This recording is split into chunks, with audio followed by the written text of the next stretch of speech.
بسم اللہ الرحمن الرحیم نحمده ونصلی ونسلم علی رسوله الکریم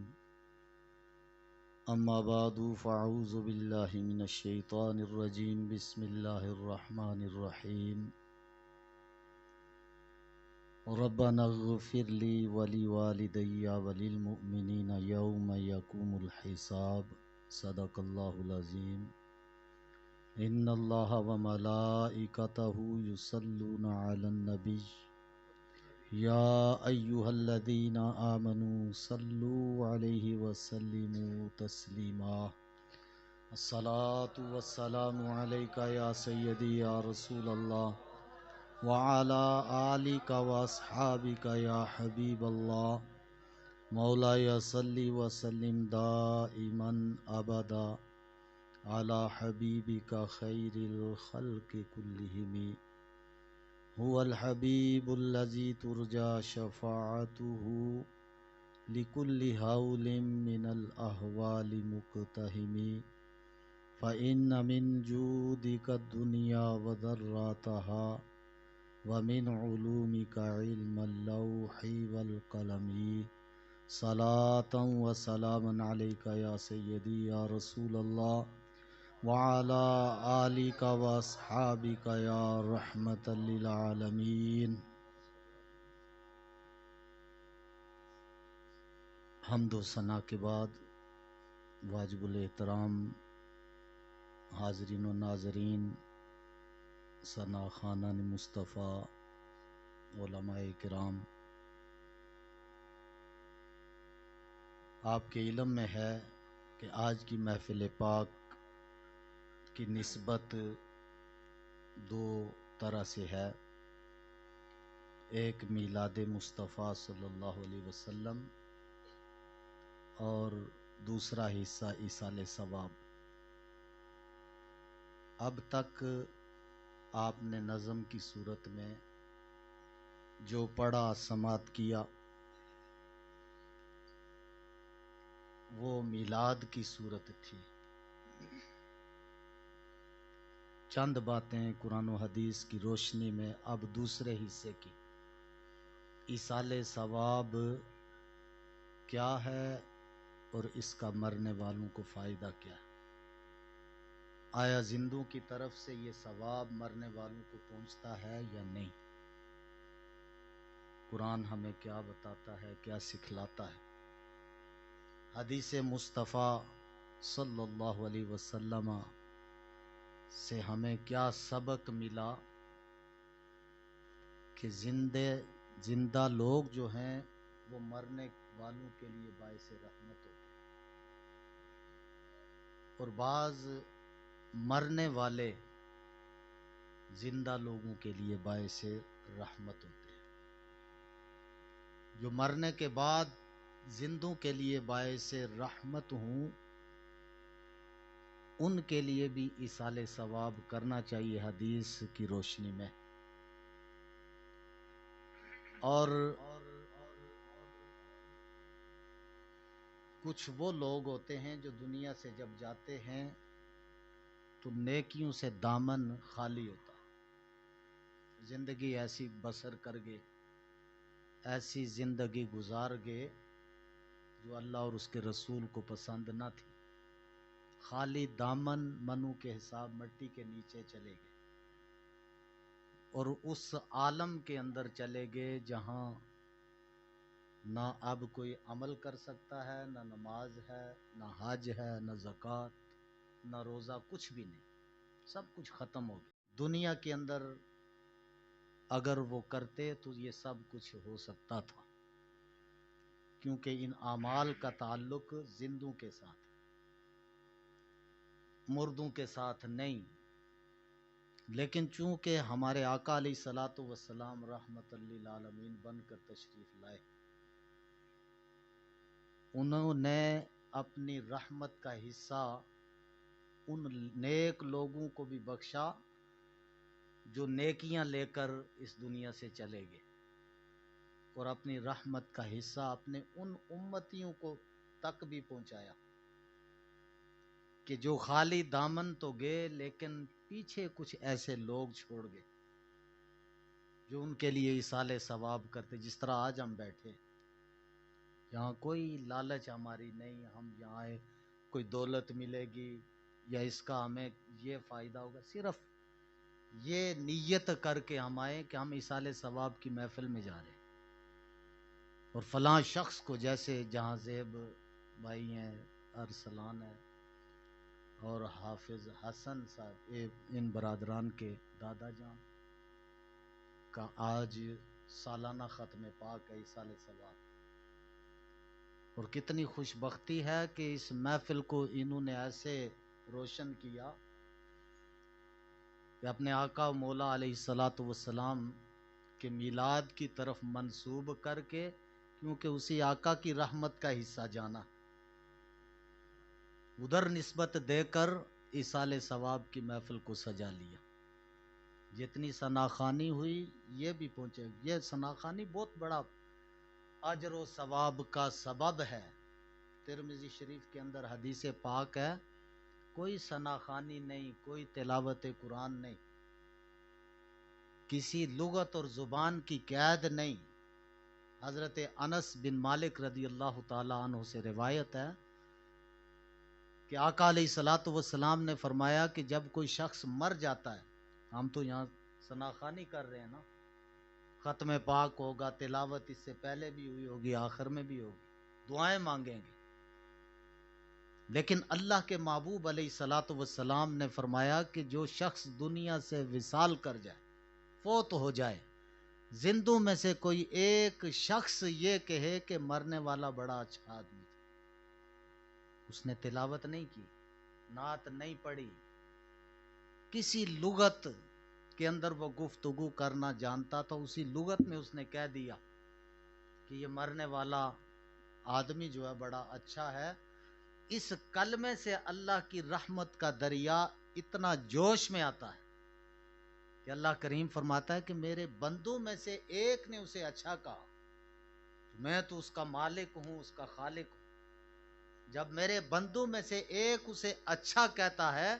تو میں اس کا خالق اور مالک ہو کر اس کی ہر منزل کو ہی اچھا کر دیتا ہوں. وہ گناہگار تھا، کسی ایک نے اچھا کیا، کوئی دوست اچھا ہوا جس نے کہہ دیا، والدین میں سے کسی نے کہہ دیا، بھائی بہن میں سے کسی نے کہا، دوست و احباب میں سے کسی نے کہہ دیا وہ اچھا، تو اللہ تعالیٰ اس کی ہر منزل کو اچھا فرما دیتا. اگر ہمارا یہ کلمہ قبر والے کو فائدہ دیتا ہے تو کیا قرآن کی تلاوت فائدہ نہیں پہنچائے گی؟ ثناخوانی فائدہ نہیں پہنچائے گی؟ ذکر و اذکار، کلمات طیبات جو بھی پڑھ کر ہم ایصال ثواب کریں گے. دوسری بات یہ بھی ذہن نشین رکھو، یہ ثواب ہم جو یہاں ہاتھ اٹھا کر دعا مانگتے ہیں، ایصال ثواب کسی کو پہنچاتے ہیں، اس کی بخشش کا سامان مہیا کرتے ہیں، ہم میں سے کوئی نہیں جانتا کہ اس ثواب کی تعداد کتنی ہے، اور ہمیں یہ بھی علم نہیں کہ اس ثواب کا وزن کتنا. لیکن ہمارا خالق اور مالک وہ ہے جس کا وعدہ ہے کہ میدان حشر میں میزان قائم ہوگا، تمہارے اعمال اس پر تولے جائیں گے، تلیں گے، نیکیاں وہ بھی، اگر برائیاں تو وہ بھی تلیں گے. اور قرآن کے اندر اعلان فرمایا کہ اس میزان کے اندر جو نیکیاں ہوں گی، دنیا کے دستور سے ہٹ کر وہ نظام ہوگا. یہاں جس ترازو کے پلڑے پر وزن زیادہ ہوتا ہے وہ جھکتا ہے، جو کم وزن والا ہوتا ہے وہ اوپر کی طرف ہوتا ہے. تلاوت کرتے رہے، میری کتاب پڑھتے رہے، وہ اللہ کے محبوب، میرے محبوب کا ذکر کرتے رہے اور اپنے اللہ کے محبوبین کے تذکرے کرتے رہے، وہ ثناخوانیاں کر کے اس کے اختتام پر قرآن کی تلاوت کر کے وہ تیری بخشش کی دعا مانگتے رہے، اور میں تیرا مالک تھا. ان کی پتہ نہیں قبول ہوتی نہ ہوتی، میں تیرا مالک تھا، تیرا خالق تھا. جب وہ دعا مانگتے تھے تو اس دعا کے اندر میں اپنا فضل شامل کرتا تھا، اور اپنے فضل سے اس ثواب کو اتنا بڑھاتا تھا کہ آج تو دیکھ کر تسلیم نہیں کر رہا. یہ تیرا ثواب ہے، یہ تیرا ہی ہے، لیکن وہ جو نیکوکار تیرے دوستوں نے، رشتہ داروں نے اور والدین نے، بھائیوں نے بھیجا ہے، یہ آج یہ وہ ثواب ہے کہ میں اپنے فضل سے اس میں اضافہ کرتا رہا، بڑھاتا رہا، اور آج قیامت کے دن ایک کاغذ کا پرزہ انسان کی کامیابی کا سبب بن، اپنی جیب میں ہاتھ ڈالیں گے، ایک پرچی کاغذ کا پرزہ نکالیں گے اور اس شخص کی نیکیوں والے پلڑے میں رکھ دیں گے۔ جب یہ پرزہ کاغذ کا وہاں رکھا جائے گا، اب نیکیوں والا پلڑا باری ہو جائے گا، اٹھ جائے گا، اور برائیوں والا پلڑا جھک جائے گا۔ اعلان ہوگا کہ یہ جہنمی تھا، اب اسے جہنم سے نکال کر جنت میں داخل کرو۔ تو فرشتے عرض کریں گے کہ یا اللہ، پہلے تو نے اسے جہنمی قرار دیا، اب اسے جنت کی بشارت سنا دی۔ اب وہ بزرگ فرمائیں گے، ان سے فرشتے عرض کریں گے کہ بتائیں کہ آپ نے وہ جو پرزہ کاغذ کا نکالا وہ کیا ہے جس نے اس انسان کی تقدیر اور کایا پلٹ کر رکھ دی؟ تو وہ بزرگ فرمائیں گے کہ یہ کاغذ کے پرزے پر اس نے اپنی زندگی میں بھول کر ایک مرتبہ درود شریف پڑھا تھا، بھول کر پڑھا تھا، تو اجر یہ ہے۔ اور جو حواس خمسہ کو قائم رکھ کر جاگتے ہوئے بیداری کے عالم میں اللہ کے محبوب پر درود و سلام ایک نہیں دن رات اس کا وظیفہ ہی ہے، اس کا مقام کیا ہو؟ فرمایا کہ یہ بھولا ہوا پڑا ہوا درود ہے جو اس نے بھول کر پڑا تھا، ہم نے اس کو بھی ضائع نہ ہونے دیا، آج اس کے کام آ گیا۔ امتی صحیح معنوں میں امتی بن جائے تو کاغذ کا پرزہ بھی اسے بخش، بیت اللہ بھی اس کی سفارش کرے گا، اللہ کے محبوب اور اللہ کے محبوب کی امت کے بزرگ یہ سب سفارشی ہو جائیں گے۔ شرط یہ ہے کہ اے انسان تو حقیقی معنوں میں امتی بن جا، تو حقیقی معنی میں انسان بن جا، پھر ہر قدم پر تیری بخشش کے اسباب اللہ تعالیٰ مہیا کرتا رہے، ہر مقام پر سرخرو کرتا رہے۔ اللہ کے محبوب علیہ الصلوۃ والسلام تو وزن ہوگا، وزن اعمال، ہمیں تعداد کا بھی علم نہیں، اور جو ہم دعا کریں گے اس کا وزن کتنا یہ بھی ہم نہیں جانتے، لیکن عبدالرشید سمندری والے رحمت اللہ علیہ انتقال فرما گئے، خلیفہ اعظم آپ کو کہا گیا، اعلیٰ حضرت کا، آپ نے ایک کتاب لکھی، اس کتاب کا نام ہے رشد الایمان، ایمان کی ہدایت یا سیدھا سادہ ایمان۔ اس کے اندر آپ نے ایک حدیث نقل فرمائی کہ جب کسی مقام پر لوگ بیٹھ کر یا ایک آدمی فرد بیٹھتا ہے کسی کا نام لے کر دعا مانگتا ہے تو اللہ رب العزت سدرہ سے جبریل امین کو اپنی بارگاہ میں بلاتا ہے، جبریل امین حاضر ہوتے ہیں، عرض کرتے ہیں یا اللہ کیا حکم ہے؟ حکم یہ ملتا ہے کہ جبرائیل جنت میں جاؤ اور جنتی برتن لے کر پھر میری بارگاہ میں آ جاؤ۔ جبریل امین وہاں سے جنت میں جاتے ہیں، وہاں سے برتن اٹھایا، حدیث کے دونوں پہلو، یا تو سونے کا برتن ہوگا یا چاندی کا برتن ہے، تھال سمجھو تشت سمجھو برتن ہوگا، وہ لے کر آئیں گے، پھر عرض کریں گے مولا کیا حکم ہے؟ واللہ کریم فرمائے گا جبرائیل فلاں مقام پر چلے جاؤ، آج ہم یہاں بیٹھے نا، یہاں حدیث اللہ کے محبوب کی ہے، غلط نہیں ہو سکتی، یہاں جبریل امین آئیں گے، جس گھر میں ایصال ثواب کی محفل کی جائے وہاں جبریل امین آتے ہیں، کچھ بھی قبول نہ ہو، جس گھر میں سید الملائکہ سید الانوار امام الملائکہ فرشتوں کا سردار آ جائے، وہ گھر کتنا خوش بخت ہوگا۔ فلاں مقام پر چلے جاؤ، جہاں بھی محفل ہوگی، جہاں کوئی دعا کرتا ہے وہاں بھیجا جاتا ہے، اور جنتی برتن ساتھ لے کر جاؤ، وہ مانگنے والا یا زیادہ ہیں تو مانگنے والے جس کا نام لے کر دعا کریں، میں جتنا ثواب دوں وہ اس جنتی برتن میں رکھتے جاؤ، اور جس کا وہ نام لیں اس قبرستان چلے جاؤ اور اس قبر والے کے سرانے کھڑے ہو جاؤ۔ ہم زندوں کو سنت طریقہ اللہ کے محبوب نے یہ بتایا کہ جب کسی قبر والے کے پاس جاؤ بخشش کی دعا کرنے کے لیے، دعا مانگنے کے لیے، فاتحہ پڑھنے کے لیے، تو تم دائیں پہلو پہ کھڑے ہو کر دعا مانگو۔ کیوں؟ وجہ یہ بیان فرمائی کہ دائیں پہلو پر اس کا جو ہے رخ ہوتا ہے قبلہ کی طرف چہرہ، تم اس طرف کھڑے ہو جاؤ تاکہ تمہاری پشت جو ہے قبلے کی طرف ہو، چہرہ میت کی طرف۔ اگر اس کے الٹ میں بائیں پہلو پہ کھڑے ہو جاؤ گے تو حدیث پاک کا مفہوم یہ ہے کہ میت کو پھر پلٹ کر تمہاری طرف دیکھنے کی وجہ سے تکلیف ہوتی ہے، لہذا جس پہلو پہ لیٹا ہوا ہے تم ادھر جا کے کھڑے ہو جاؤ تاکہ وہ تمہیں دیکھتا رہے کہ آنے والا کون ہے۔ اب سوال یہ ہے کہ کیا مرنے والا یہ پہچانتا ہے کہ آنے والا کون ہے؟ دوست ہے، ماں آئی ہے، ماں بہن ہے، بھائی باپ آیا ہے، دوست ہے، کون ہے؟ رشتہ دار ہے، کون ہے؟ کیا یہ پہچانتا ہے؟ تو بخاری شریف کی حدیث موجود ہے، اللہ کے محبوب علیہ الصلوۃ والسلام نے فرمایا کہ جب تم اپنے مرنے والوں کو، میت کو دفن کر کے پلٹ کر گھروں کو آتے ہو تو جب پھر پلٹ کے قبرستان جاتے ہو وہ تمہارے آنے جانے کی جو قدموں کی آہٹ ہے میت وہ بھی سماتی۔ میت یہ پہچان رکھتی ہے کہ پرندہ نر ہے یا مادہ، تو باپ قبر میں جائے بیٹے کی قبر میں تو بیٹا نہیں پہچانے گا یہ باپ آ گیا، ابا جی آ گئے، ماں جائے تو اماں جی آئی، دوست جائے تو میرا فلاں دوست آ گیا،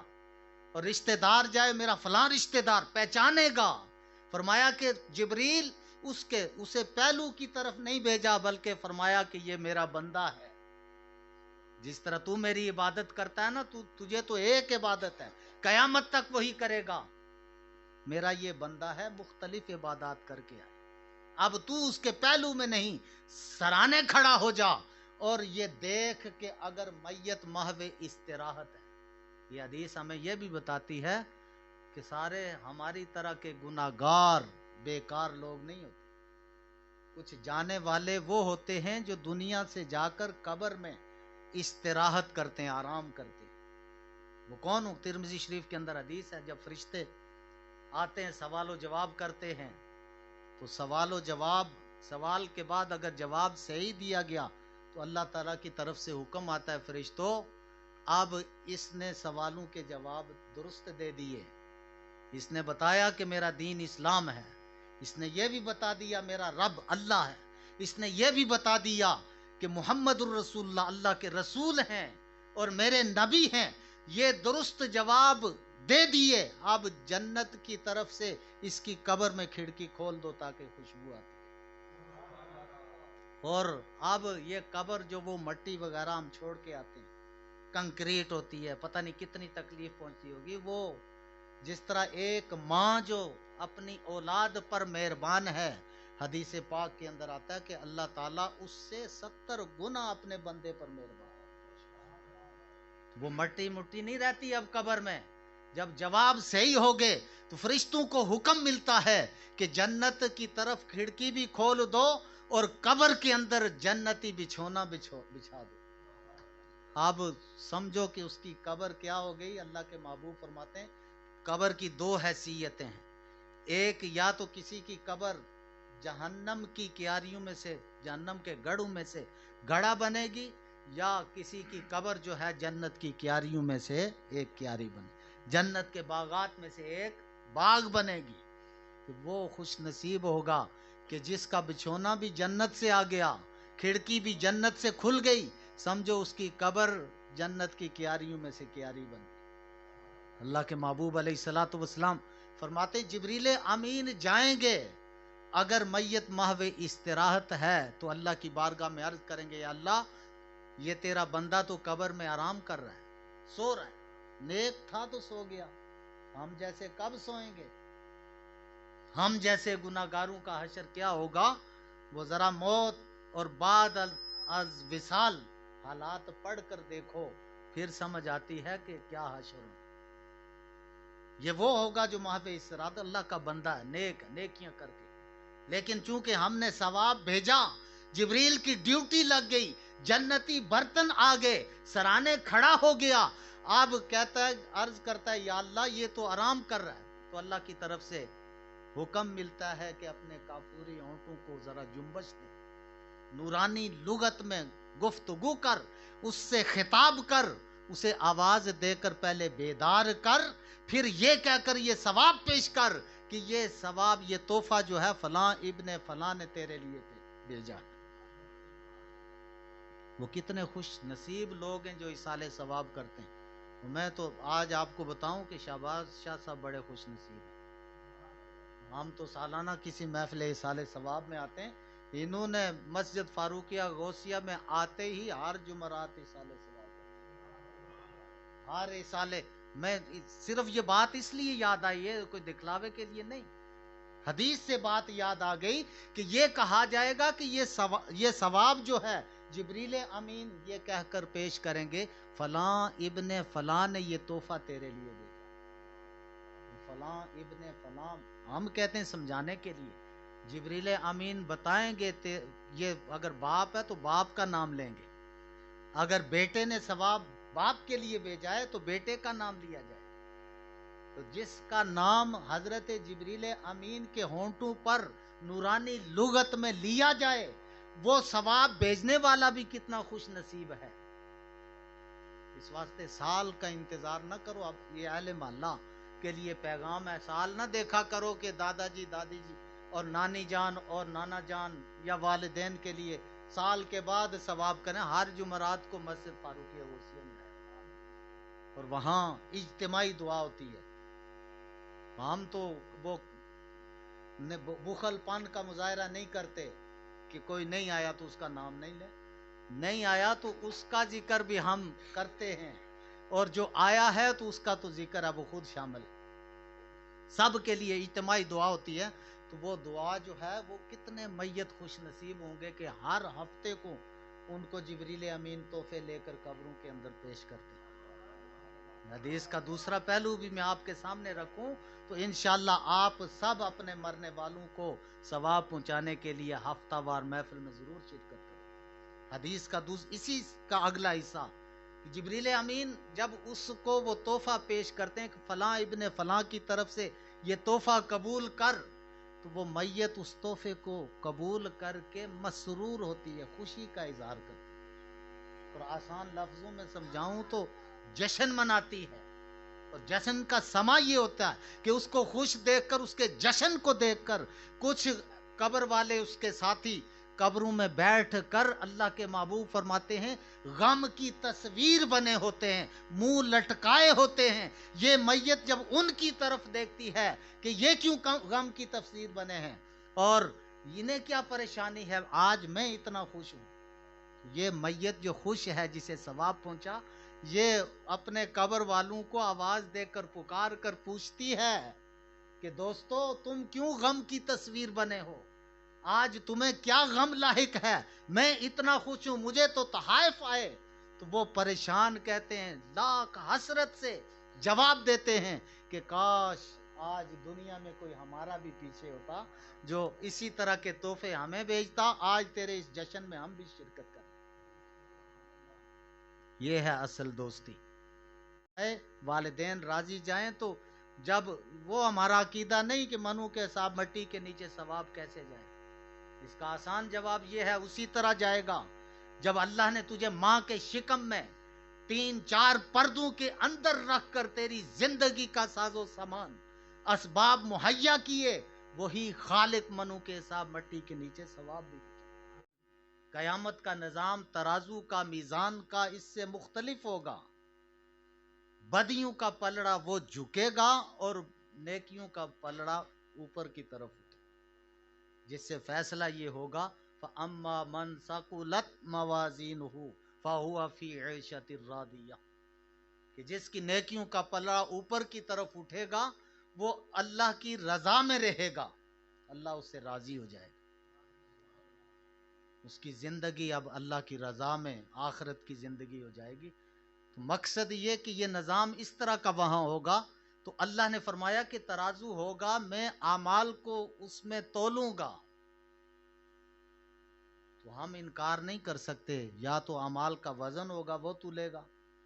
یا اعمال کی تعداد گنتی ہوگی جس کو شمار کر کے اس میں اضافہ کیا جائے گا۔ دو ہی صورتیں ہیں، یا عدد کی صورت میں یا وزن کی صورت میں، اور ہم نہ عدد کو جانتے ہیں نہ وزن کو جانتے ہیں، یہ صرف ہمارا مالک اور خالق جانتا ہے۔ اور اللہ کے محبوب علیہ الصلوۃ والسلام کا ارشاد مشکات شریف کے اندر حدیث ہے، دیگر حدیث کی کتابوں کے اندر آپ نے اپنی امت کو فرمایا صحابہ میں بیٹھ کر کہ میرے صحابی بھی امتی، فرمایا کہ میری امت مرحومہ ہے۔ تو صحابہ نے عرض کی یا رسول اللہ مرحومہ کا کیا مطلب ہے؟ اللہ کے محبوب نے فرمایا اس کا مطلب یہ ہے کہ میری امت مرحومہ ہے، جب یہ قبروں میں جائیں گے تو گناہوں کی گٹھڑیاں لے کر جائیں گے، اور جب حشر میں اٹھیں گے تو وہ یہ پاک اور صاف ہو کر اٹھیں گے۔ صحابہ نے پھر عرض کی یا رسول اللہ انظر حالنا انظرنا، ہمارے ساتھ رعایت فرمائیں، ہمیں بات سمجھ نہیں آئی کہ ایک شخص گناہوں کی گٹھڑیاں لے کر قبر میں جائے گا اور حشر میں پاک کیسے اٹھے گا؟ بات تو ہمیں سمجھ نہیں۔ اللہ کے محبوب علیہ الصلوۃ والسلام نے اپنے صحابہ کو فرمایا کہ وہ ایسا شخص ہوگا کہ گناہ لے کر قبر میں آئے گا لیکن پیچھے نیک اولاد چھوڑ کے آئے گا، دوست اس کے بڑے نیک ہوں گے۔ ہمیشہ نیک دوست کا چناؤ کرو، آپ کی یہ دوستی کا زمانہ ہے تو دوست ایسا چناؤ کرو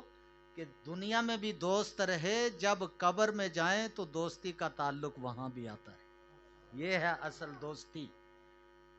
دنیا اور آخرت کی دوستی، صحیح معنوں میں حقیقی دوستی صرف یہ ہے کہ اچھا دوست ہوگا تو دعائے بخشش کرے گا، یہ تعلق قبر میں بھی قائم رہے گا اور اس کا فائدہ دوست کا دوست کو پہنچتا رہے۔ دوست وہی ہے نا جو فائدہ پہنچائے، دشمنی کرنے والا نقصان پہنچانے والا دوست نہیں ہوتا۔ دوست وہ ہے جو زندہ ہے تب بھی فائدہ پہنچائے، جب دوست اس سے جدا ہو جائے تو دوستی کا مزہ تو تب ہے کہ منو کے حساب مٹی کے نیچے بھی دوستی نبھائی جائے۔ اس کا ایک ہی طریقہ اللہ کے محبوب نے فرمایا کہ نیک و کار دوست وہ ہوگا جو مرنے والے کے لیے بخشش کی دعا مانگا کرے۔ اور پھر دعا اللہ کے محبوب نے فرمایا کہ امت مرحومہ ہے، جائیں گے گناہگار اٹھیں گے پاک اور صاف ہو کر، اور حشر کا میدان ہوگا، اللہ کریم ایک کے نامہ اعمال میں ایسا ثواب رکھے گا کہ جس کی جسامت پہاڑ برابر ہوگی۔ جس کے نامہ اعمال میں رکھا جائے گا وہ ثواب،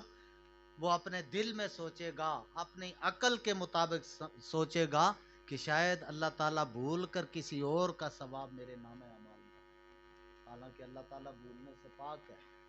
لیکن وہ اپنی عقل کے مطابق سوچے گا اور اللہ کی بارگاہ میں عرض کرے گا مولا دنیا کے اندر میں نے اتنی بڑی کوئی نیکی نہیں کی جتنا تو نے اجر مجھے پہاڑ برابر عطا فرما دیا، شاید یہ کسی اور کی نیکی ہو۔ تو اللہ کریم حشر میں اس سے مخاطب ہوگا، کیا میرے بندے تو صحیح کہتا ہے، دنیا کے اندر تو نے اتنی بڑی کوئی نیکی نہیں کی، تو آیا تھا گناہوں کی گٹھڑی لے کر آیا تھا، جب تجھے تیرے رشتہ دار مٹی کے نیچے دفن کر کے پلٹ کر گئے تھے وہ تیرے ایصال ثواب کے انتظام کرتے رہے،